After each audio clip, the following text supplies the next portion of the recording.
전 16장 25절에서 34절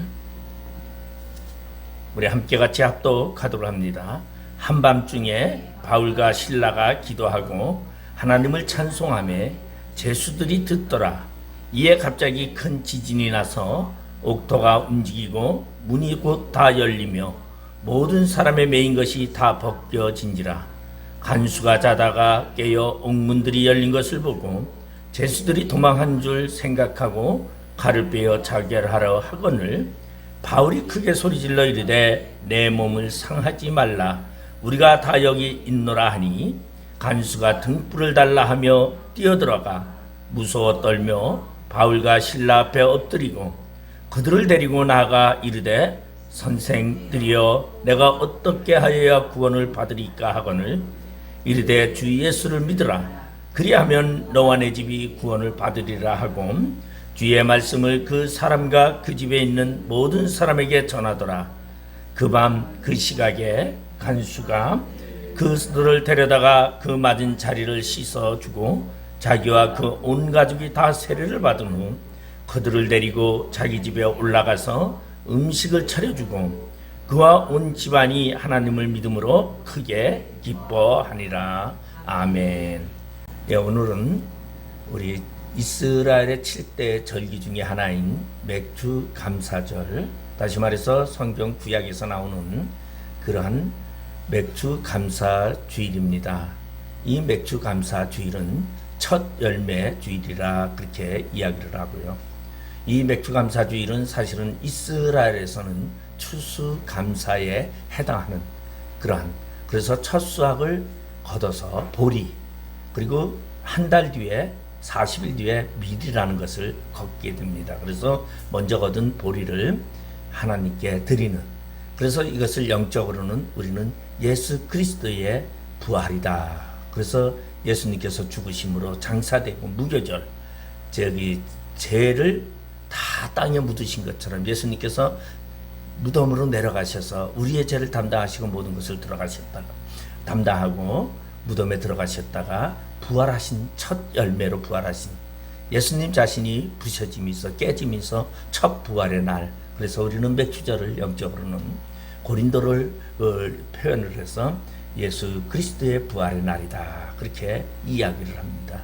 왜냐하면은 이 맥주절 다음에 이제 나오는 오순절이 나오기 때문에 오순절은 성령의 인재를 통해서 연합을 말하고 화합을 말하고 그리스도의 참된 백성을 말하기 때문에 영적 의미로는 많이 그러지만은 우리가 순수하게 맥주절이라는 이 절기를 생각하면서 오늘 이 맥주절은 진정으로 하나님께 드려지는 곡물로 드려지는 그러한 모습을 말할 수 있는 날입니다.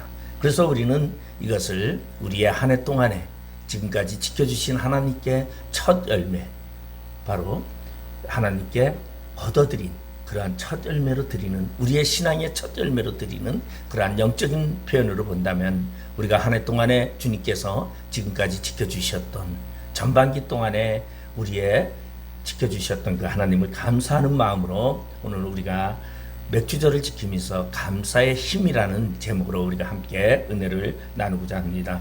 일본에 보면은 일본의 성인 중에 하나가 가가와 도요히코라는 사람이 있습니다.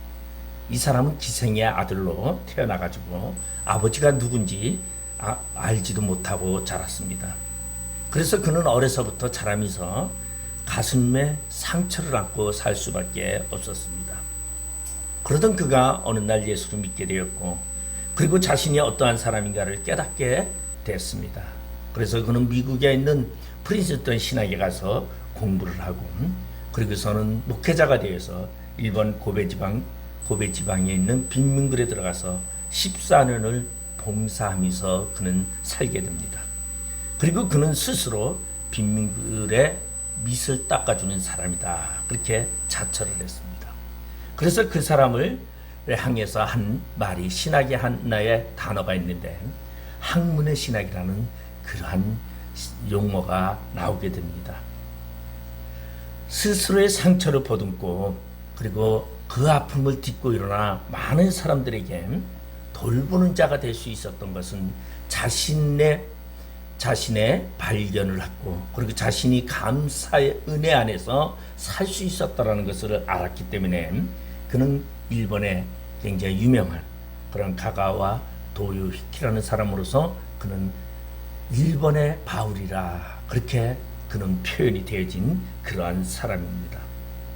우리가 이 세상에 살아가면서 우리는 상처라는 것을 우리는 늘 받고 살아갑니다. 나만의 상처만일 그것을 해결하지 못하면 그것으로 인해서 우리는 그 상처로 인하여 많이 좌절을 하고 포기하는 경우가 많습니다. 그런데 자신에게 닥치는 그 상처를 그것을 이겨내고 하나님의 영광으로 그것을 바꾼다면 그 상처의 자리는 영광의 자리로 바뀌게 된다는 것입니다. 가수원을 하는 한 가수원 농부는 이러한 말을 합니다. 온전하게 자란 열매보다 상처받은 나무에서 자란 열매가 더 달고 맛있다라는 그러한 이야기가 있습니다. 진짜 그런지 저는 모르겠지만 그 얘기는 뭐냐면 상처받은 나무는 그만한 많은 노력과 그리고 영양을 공급을 위해서는 더 많은 것을 쏟아야 한다는 것을 말하고 있습니다. 다시 말해서 영양분을 둘만 받아도 되는데 상처받은 나무에는 그 상처를 아물게 하기 위해서 그리고 또한 열매를 맺기 위해서는 둘이 아니라 그 이상의 영양분을 공급해야 된다는 것입니다. 그러다 보니 상처를 받은 나무는 더욱더 그 가실이 향이 더 진하고 더 맛있다라는 그러한 이야기가 있습니다. 바로 인생에 있어서 깨달음은 너무나 귀한 선물이고 그리고 인생에 있어서 깨달음은 인생을 새롭게 만들 수 있는 그러한 역할을 감당한다는 것입니다. 아무리 화가 나는 순간이라 할지라도 긍정적인 깨달음이 일어날 때에는 우리의 모든 감정을 가라앉힐 수 있다는 것이죠. 바로 하나님이 우리를 어떻게 돌보는지 그 순간을 깨닫지 못하면 우리는 이 땅에서 진정으로 하나님을 기쁘게 하지 못하는 사람이 될 수밖에 없지만 하나님이 나를 돌보시는 그 순간을 깨닫게 된다면 우리는 어떠한 환경 속에서라도 우리는 감사할 수 있다는 것입니다. 하나님께 감사한다라는 그 말은 바로 지금까지 내가 불행했는지 모르지만 내가 감사의 순간이 터져 나온다는 것은 내가 지금의 환경 속에까지 하나님이 인도하셨고 그리고 나의 미래가 더욱더 하나님이 개입하셔서 좋게 된다는 것을 믿는 믿음 안에서 우리는 감사할 수 있다는 것입니다. 그래서 스펜서 존소라는 사람은 행복이라는 책자에서 우리는 자기 자신의 정원의 관리인이다. 자기 마음의 관리인, 자기 정원의 관리인이 바로 내 자신이라고 말하고 있습니다. 그러면서 자기 자신의 관리인인 그 방법만 있는 것이 아니라 다른 사람의 마음의 관리인도 우리는 된다라는 것을 말하고 있습니다. 그래서 행복의 비결은 내 자신의 정원을 다스리는 고 다른 사람의 정원을 다스릴 수 있는 자가 진정한 행복을 지냈다고 말하고 있습니다. 다시 말해서 자신을 돌볼 수 없는 사람은 다른 사람 역시 돌볼 수 없다라는 것입니다. 다시 말해서 자기 자신을 돌보지 못하는 사람이 다른 사람을 돌볼 수도 없고 그 사람을 헤아릴 수도 없다는 것이죠. 그러나 자신의 마음을 돌볼 수 있는 사람은 자신의 이기적인 마음을 이기고 그리고 자신을 내 마음을 평정을 삼고 다른 사람의 마음까지도 헤아릴 수 있는 그러한 사람이 될 수 있다는 거죠. 그러한 인생이 될 때 진정한 인생의 행복을 가질 수 있다는 것입니다. 우리는 구약 성경에서는 많은 절기가 있습니다. 그런데 크게 보면은 7대 절기지만은 그것을 묶으면은 3대 절기라고 합니다. 그래서 구약 성경에서는 모든 이스라엘의 남성들은 3대 절기가 되거든 여호와 앞에 보이라고 말하고 있습니다. 여호와 앞에 나오라는 것입니다. 그것은 무엇을 말하고 있습니까? 다시 말해서 절기에는 크게 큰 뜻이 두 가지가 있다는 것입니다. 하나는 구원에 대한 감사에 대한 이야기고 그리고 하나는 생활 속에서 하나님의 은혜를 감사하라는 것을 말해주고 있습니다. 애굽에서 구원해 주신 것을 감사하고, 그리고 절기를 통해서 우리는 농사를 짓고 모든 환경 속에서 그러한 소득물을 주신 하나님께 감사라는 것을 말해주고 있습니다. 그래서 한마디는 절기의 핵심은 하나님에 대한 감사라고 말할 수 있습니다. 하나님의 은혜를 잘 깨닫고 잘 섬기며 믿음으로 살아갈 수 있는 그러한 자가 바로 감사하는 자라는 것입니다. 바로 성도가 살아가는 삶의 비결은 감사의 생활입니다. 감사를 회복하는 것입니다. 그리고 감사의 힘이 우리에게 있을 때 우리는 하나님의 은혜 안에서 살아갈 수 있다는 것입니다. 데보라 노빌이라는 사람은 감사의 힘이라는 책을 썼습니다. 그런데 그는 감사는 바로 자신의 마음에서 나오고, 그리고 말씀을 의지할 때 성경 속에서 감사가 나온다라고 이야기를 하고 있습니다. 오늘날에는 많은 사람들이 정신병을 앓아가고 있습니다. 심리적인 압박감 속에서 많은 사람들이 정신에 많은 문제점을 나타내고 있습니다. 그러면 왜 이러한 정신병이 오늘날 이렇게 많은 사람들에게 나타나고 있습니까?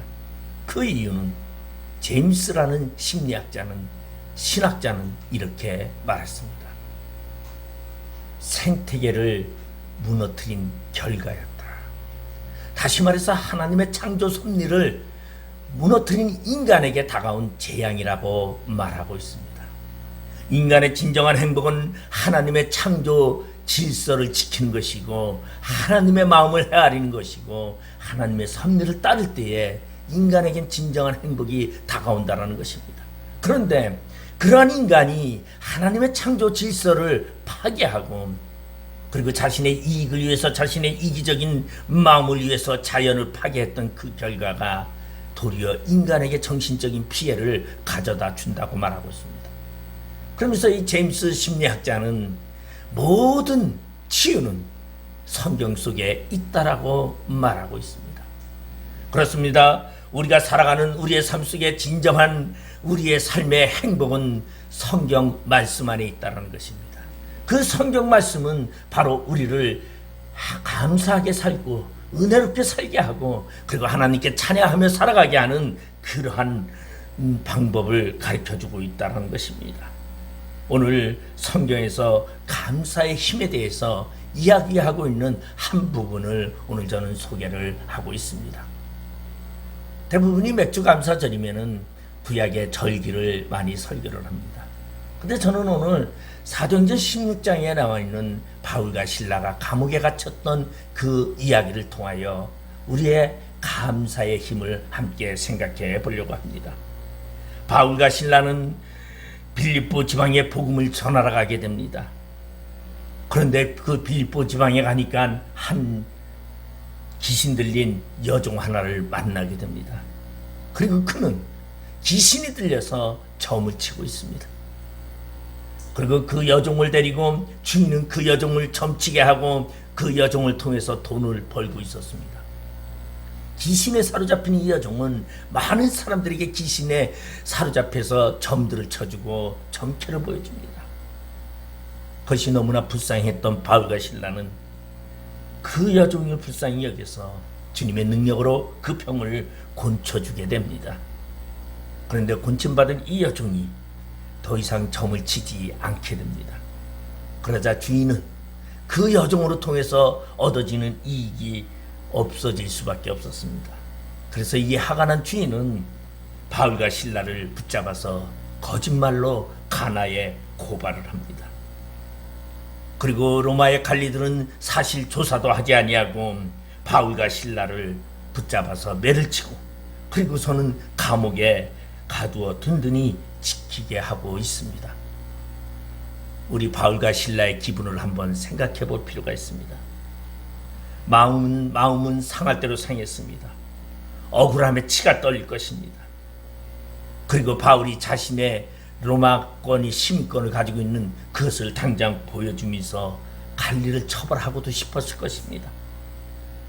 그런데 바울은 하나님의 인도 속에서 이곳까지 왔는데 그는 그것을 환경을 순순히 받아들이며 감옥행을 화를 내지 아니하고 짜증내지 아니하고 그것을 받아들이고 감옥에 들어갔습니다. 그리고 바울과 실라는 그 감옥에서 기도하며 찬송했다라는 것입니다. 다시 말해서 하나님을 원망하거나 비난하거나 불평하지 아니하고 하나님께 감사했다라는 것입니다. 그 결과 감옥 문은 열리고 매인 것이 다 풀어지는 기적이 일어나게 됩니다. 얼마든지 도망갈 수 있는 그러한 상황이 되었습니다. 그런데 바울과 실라는 도망가지도 아니하고 그 안에 있습니다. 간수는 깜짝 놀랐습니다. 웅문이 열리고 착고가 다 풀어진 그러한 상황을 보면서 이 간수는 자결을 하려고 합니다. 큰일 났구나. 내가 제수를 지키지 못했기 때문에. 그러나 바울과 실라는 그러한 간수에게 복음을 전하는 놀라운 사건이 이 안에 담겨 있습니다. 왜 그러냐면 이 교회는, 빌립보 교회라는 교회는 자주장자 루디아와 바로 간수장의 집안에 의해서 교회는 바울이 죽을 때까지 바울에게 선교하는 그러한 빌립보 교회로서 엄청난 유럽의 첫 번째 교회로 역할을 감당하게 된 교회가 되었습니다. 그리고 그 교회는 갈료들이, 로마의 갈리들이 많이 있는 그러한 교회가 되었습니다. 물론 그것 때문에 교회 안에 분쟁도 있었습니다. 그러나 이 바울과 실라의 이 감사의 힘은 빌립보 교회만을 세운 것이 아니다. 복음의 영향을 나타낸 것만이 아니라 하나님의 놀라운 기적들을 만들어 냈다라는 것입니다. 여러분, 환경 속에서 여러분 조건을 보는 것이 아니라 하나님께 감사의 힘을 한번 보이시기 바랍니다. 놀라운 기적이 나타납니다. 오늘 본문 25절 26절에 보면 한밤중에 바울과 실라가 기도하고 하나님을 찬송하며 죄수들이 듣더라. 이에 갑자기 큰 지진이 나서 옥토가 움직이고 문이 다 열리며 모든 사람의 매인 것이 다 벗겨진지라고 성경은 말하고 있습니다. 바울과 실라가 감사할 수 없는 상황에서도 감사했고 찬송할 수 없는 상황에서 찬송을 했습니다.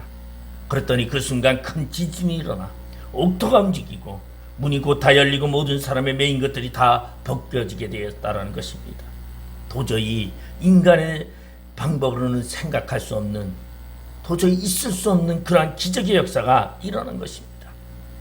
그것은 바로 감사의 힘에서 나타났다는 것입니다.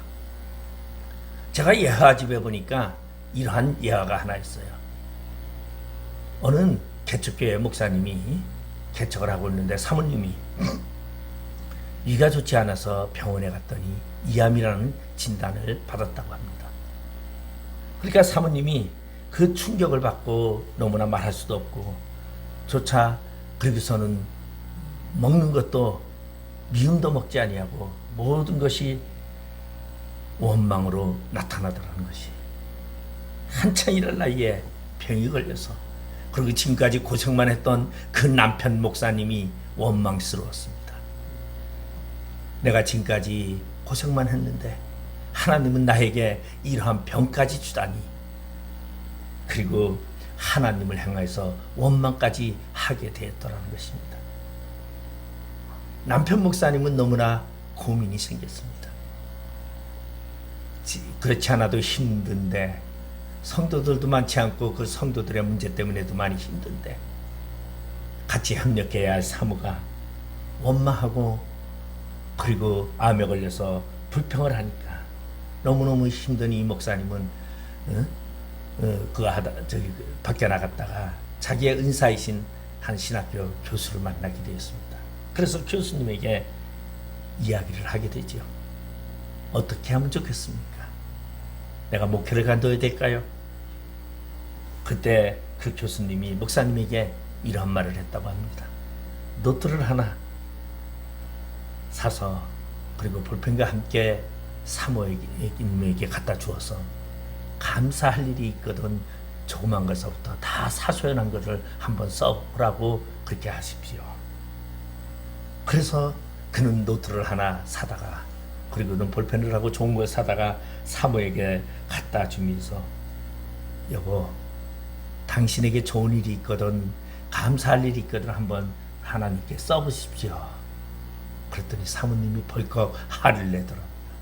아니 지금 감사할 일이 어디 있다고, 그리고 감사의 조건이 어디 있다고 내가 그것을 하루 벌컥 내면서 도리어 핀잔만 듣고 목사님은 사모님에게 쫓겨났습니다. 목사님이 방을 나와서 한참 후에 사모님이 가만히 생각해보니까 자신을 돌아보게 됩니다.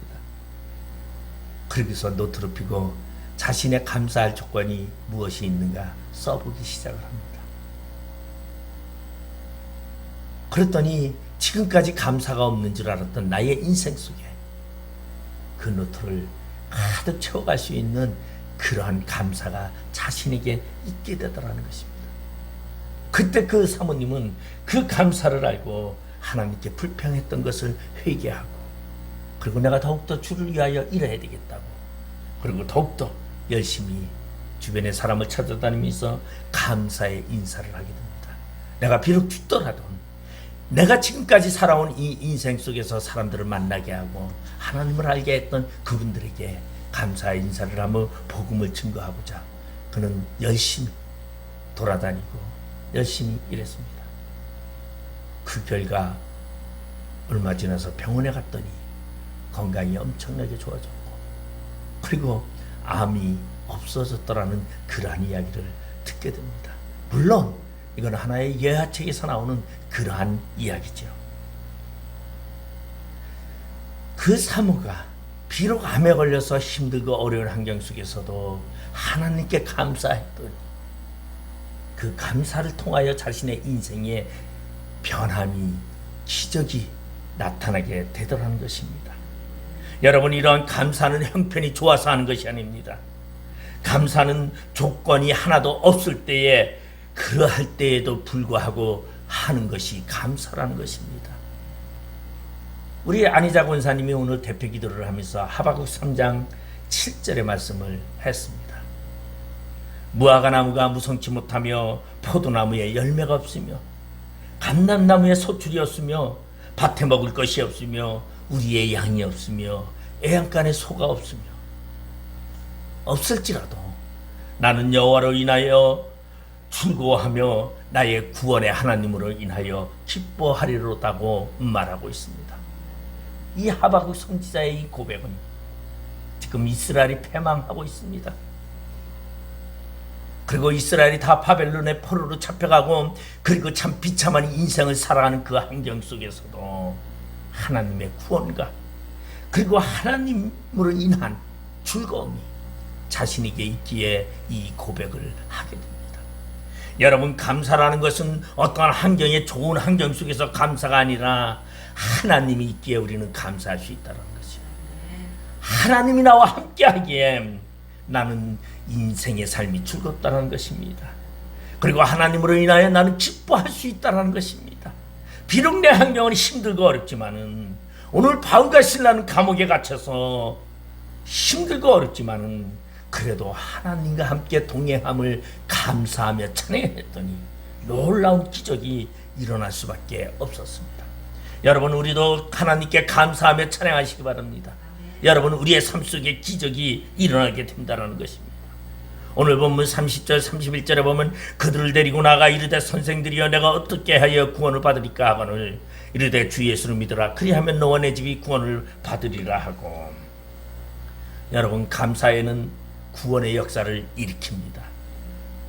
바울과 실라는 실라의 감사는 기적의 역사를 이루었을 뿐만 아니라 나아가 간수의 가정에 구원하는 역사로 나타나고 있다는 것입니다. 그래서 빌립보서 4장에 보면은 아주 이 빌립보 교회에 두 여인이 있습니다. 대단한 여인 둘이 있죠. 유니게와 순두게, 뭡니까?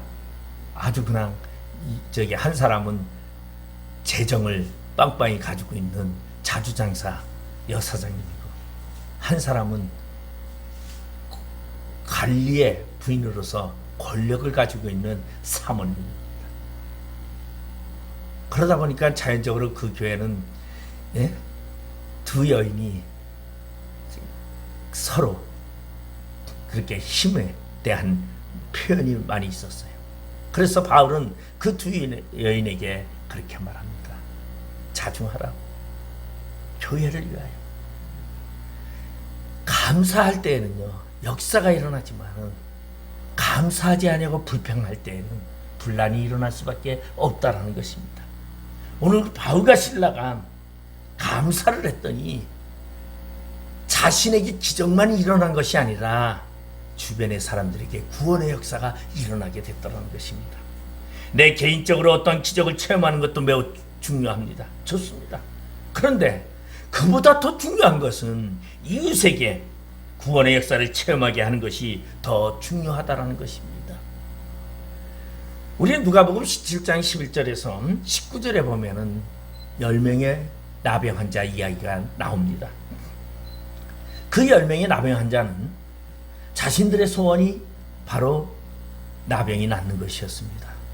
그래서 그들은 예수가 지나간다 함을 듣고 10명이 소리쳐 외쳤습니다. 예수 선생님이요, 우리의 병을 고쳐주시옵소서. 그때 예수님께서 그 10명의 나병 환자에게 너희들의 몸을 제사장에게 가서 보이라고 말합니다. 그래서 이 10명의 나병 환자는 성전을 향하여, 제사장을 향하여 열심히 뛰어갑니다. 그런데 놀라운 기적이 일어났습니다. 이 10명의 나병 환자들이 전부 다 자신들이 골마가고 자신들이 문드러져가는 그 살들이 전부 다 새 살로 변했더라는 것입니다. 그들은 너무 좋았습니다. 즐거웠습니다. 예수님의 그 말씀에 따라 움직였더니 기적이 일어났습니다.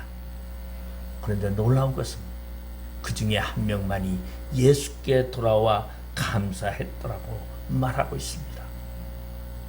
그러면 9명은 마음으로 감사했는지 모르지만 예수께 돌아와 감사하지는 않았습니다.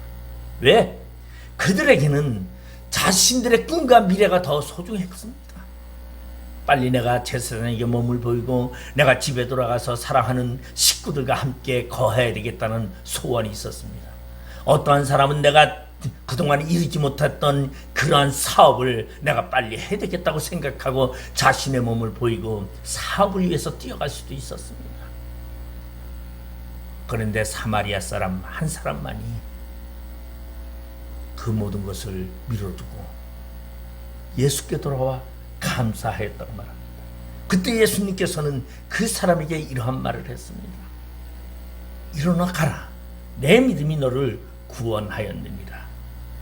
여러분, 여기 10명의 나병 환자가 있었지만은 구원의 역사는 한 명밖에 없었더라는 것입니다. 여러분, 감사는 구원의 역사를 이루게 됩니다. 여러분, 9명의 나병 환자는 비록 그들은 육신적으로 그들이 병에서 건짐을 받았는지 모르지만 영혼 구원에 대해서는 그들에겐 없었더라는 것입니다. 여러분, 우리의 삶 속에서 여러분 하나님께 감사할 때에 우리의 영혼의 구원의 역사가 일어난다는 것입니다. 나의 신앙생활 속에서도 감사가 없다면 어찌 감사가 없는 그 삶 속에서 우리가 영혼 구원이 있겠다고 생각합니까? 신앙생활하면서 하나님을 믿노라 하고 그리고 날마다 주님께 기도한다고 하면서 매일 불평불만만 하고 얼굴이 인상만 팍팍 쓰고 있다면 그 사람이 과연 구원받을 사람일까 생각해 볼 필요가 있다는 것이죠. 왜? 구원받은 사람에게는 기쁨이 넘쳐나기 때문에, 환경과 조건이 아무리 열악하다 할지라도 즐거움이 넘쳐나기 때문입니다. 하박국 3장 7절에 하박국 선지자는 그렇게 말했습니다. 외양간에 소가 없을지라도 나는 여호와로 인하여 즐거워하고 하나님으로 인하여 기뻐한다고 말하고 있습니다. 여러분, 우리 안에 감사가 있기를 바랍니다. 그러한 감사가 우리를 통하여 구원의 역사를 이룬다는 것을 생각하시기 바랍니다. 마지막 34절에 그들을 데리고 자기 집에 올라가서 음식을 차려주고 그와 온 집안이 하나님을 믿음으로 크게 기뻐하니라고 말하고 있습니다. 여러분, 감사는 풍성함을 만듭니다. 여러분, 감사 속에서 우리가 살아갈 때에 연합되어서 풍성함이 더욱 만들어집니다. 그런데 교회 안에서도 감사가 없다면 여러분, 풍성함은 만들어지지 않습니다. 감사하는 자들이 모여있는 곳에서는요, 즐거움이 넘치고 풍성함이 넘칩니다. 그런데 감사하는 사람들이 모여있지 아니하는 곳은, 불평하는 사람들이 모여있는 곳에서는 불평밖에 없습니다. 원망밖에 없습니다. 그리고 남을 헤아리는 그러한 마음은 조금도 없다라는 것이에요. 맥주감사절을 통하여 우리는 감사가 더 풍성해지는 우리 목양교회가 되기를 바랍니다. 그런 감사를 위해서 우리는 서로를 위하고 서로를 헤아리고 그리고 서로를 위해서 여러분 하나님을 찬양하는 그런 마음이 우리 안에 있기를 바랍니다. 하나님께 기도하며 찬양하며 감사할 때에 우리는 기적이 나타날 수 있고 그리고 하나님의 역사를 믿을 수가 있는 것입니다. 내가 손해보고 내가 억울한 일을 당하고 내가 감옥에 갇히고 내가 매를 맞고 내가 죽어가는데 어떻게 감사할 수 있냐고 환경을 탓한다면 그 사람 영원히 감사할 수 없습니다. 그런데도 그러함에도 불구하고 감사할 수 있다는 것은 하나님을 믿고 있다는 믿음의 표현입니다. 여러분 감사는요, 저도 보니까 지금까지 살아오면서 제 인생에 제가 목사의 길을 들었은 지가 이제 뭐 한 22년, 사역의 길을 들었은 지가 22년 되는데 사역의 길을 들어서서 22년 동안 말 그대로 풍족하게 막 살아본 적은 없습니다. 그런데 지난 인생보다 그 전의 인생보다 제가 하나 다른 것을 발견했어요. 내 마음의 평안함이 다르더라는 걸 발견했어요. 비록 환경은 풍부하지 않지만은 내 마음의 평안함과 그리고 하나님의 그 인도하심을 확실하게 깨닫게 되더라는 것입니다. 여러분, 우리의 인생 속에는 하나님의 인도하심이 있습니다. 그러기에 바울과 신라는 옥중에 갇혔어도 감사하며 찬양할 수 있었던 것처럼 여러분, 우리의 인생 속에 힘들고 어려움이 있다 할지라도 여러분 감사와 찬양이 넘치는 그러한 생활 속에서 여러분 하나님의 구속의 은혜와 그리고 삶 속에 하나님이 함께 하시는 은혜에 감사함이 있어 기적을 만들어 가시기를 주님의 이름으로 축원드리겠습니다. 기도하시겠습니다. 아버지 하나님의 은혜를 감사드립니다. 오늘 바울과 신라는 감옥에 갇혔고 귀신 들린 여인을 곤쳤지만은 도리어 그것이 어려운 환경을 만들게 되었습니다. 그러나 바울과 신라는 그러한 환경 속에서도 하나님을 찬양하며 하나님께 기도했을 때 놀라운 기적의 역사가 일어났고 그리고 간수를 구원할 수 있는 구원의 놀라운 역사가 일어남을 발견하게 됩니다. 그리고 이 모두가 연합하여 식사를 나누며 기쁨을 나눴다고 말하고 있습니다. 오늘 우리의 삶 속에 감사가 넘치게 하여 우리 주변에 기적이 일어나며 구원의 역사가 일어나며 서로 연합되어 기쁨을 나눌 수 있는 놀라운 역사가 우리 목양교회 안에서 일어나게 하여 주시옵소서. 예수님의 이름으로 기도드리옵나이다. 아멘.